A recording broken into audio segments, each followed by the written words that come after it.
આણંદમાં વિરાટ હિન્દુ ધર્મસભા યોજાઈ. પ્રખર હિન્દુ વક્તા ટી રાજાસિંહની આગેવાનીમાં હિન્દુ ધર્મસભાનું આયોજન કરવામાં આવ્યું. સનાતની હિન્દુ સમાજ સંગઠિત બને, ભારત અખંડ હિન્દુ રાષ્ટ્ર બને, ગૌ માતાને રાષ્ટ્રીય પશુનો દરજ્જો મળે તેમજ હિન્દુ બહેન દીકરીઓની સુરક્ષા સુનિશ્ચિત થાય તે હેતુ સાથે હિન્દુ ધર્મસભાનું આયોજન કરવામાં આવ્યું હતું. વિરાટ હિન્દુ ધર્મસભામાં ગુરુ ગૌભક્ત कालिदास महाराज सहितना संतो और महानुभावों उपस्थित रहा था.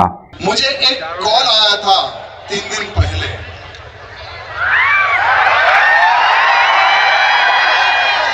वो कहने लगा कि आनंद में आके बता दे तुझे यही मंच के पास ही गोली मारूंगा. तो भाई खड़ा हुआ हूं.